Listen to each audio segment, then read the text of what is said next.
Olá, seja bem-vindo a mais uma aula do curso de Linguagem e Estruturação Musical da Kipomplay. Meu nome é Adriano Carvalho e nessa aula a gente vai conhecer os principais elementos que compõem a grafia musical ocidental. Você deve se lembrar da nossa última aula, onde a gente viu que uma das soluções encontradas para se grafar as alturas das notas de uma forma mais precisa foi a criação de um sistema que utilizava linhas de referência onde as notas eram escritas com a indicação de uma clave. A clave dava a referência de qual seria a nota de uma determinada linha e, a partir disso, os cantores poderiam identificar as outras através da sua posição em relação a essa linha. Por exemplo, se a clave definia que determinada linha seria a referência da nota Dó, a nota escrita logo acima dela seria a nota Ré e a nota escrita logo abaixo seria a nota Si. Vimos também que esse sistema evoluiu e chegou ao modelo que foi utilizado no canto gregoriano, que é formado por 4 linhas de referência. Com o passar do tempo, esse sistema acabou adquirindo mais uma linha e é o modelo que utilizamos até os dias de hoje. Esse sistema formado por 5 linhas de referência é chamado de pauta ou pentagrama. A pauta é um símbolo musical muito famoso, e até mesmo quem nunca estudou música consegue reconhecer esse elemento como um símbolo da escrita musical. Mas você já se perguntou por que esse sistema evoluiu para 5 linhas? Essa é uma pergunta interessante, que vai nos ajudar a entender algumas outras coisas em relação ao processo de escrita musical. Como a gente pode ver, a grafia musical surgiu num período onde a música era essencialmente vocal. Inclusive, muitos monges proibiam o uso de instrumentos musicais dentro da igreja por entenderem que eles desviavam a atenção dos textos litúrgicos. E a igreja via na música um forte instrumento de educação e divulgação dos ideais cristãos. Justamente por isso, ela tanto buscou o desenvolvimento de uma sistematização que pudesse contribuir para o desenvolvimento do aprendizado musical. Ou seja, a origem da grafia musical encontra-se na música vocal e não na música instrumental.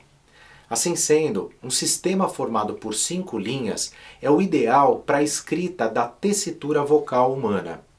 Abrindo um parênteses aqui nessa aula, depois a gente vai falar um pouco melhor sobre isso, mas toda pessoa possui uma classificação vocal específica.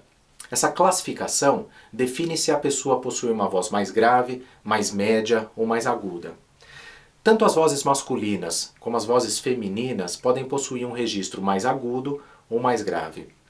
Além disso, as vozes possuem o que chamamos de tessitura vocal, que nada mais é do que o conjunto de notas da mais grave à mais aguda que uma pessoa consegue cantar de uma forma mais confortável.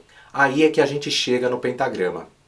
A tessitura vocal de uma pessoa, independente da sua classificação vocal, sempre vai estar nessa extensão de notas que são possíveis de serem escritas num sistema de 5 linhas, que é geralmente algo em torno de 11 a 13 notas. Evidentemente, alguns cantores mais bem preparados conseguem expandir um pouco mais essa extensão. Mas de uma forma geral, a escrita vocal se encaixa perfeitamente na extensão da pauta. Interessante, né? Isso é uma coisa que dificilmente você vai achar nos livros de teoria musical, que geralmente trazem um conceito muito raso sobre esse assunto.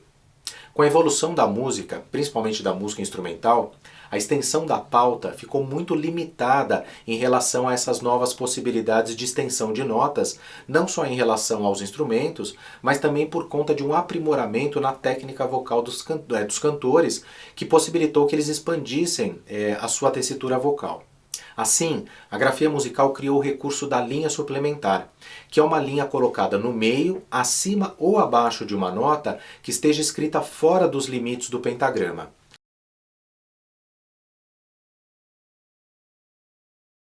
A utilização de linhas suplementares amplia os limites da pauta e funciona como uma extensão desse sistema.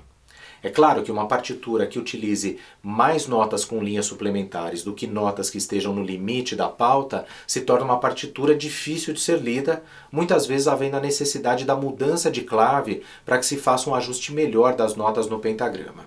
Quando a linha suplementar é escrita numa nota abaixo da pauta, ela é chamada de linha suplementar inferior. E quando ela está escrita acima, linha suplementar superior. Realize os exercícios propostos no seu material didático ou no caderno de exercícios do curso para que você possa entender melhor e deixar mais fluente esse processo de reconhecimento das notas nesse sistema de pauta musical. E até a próxima aula!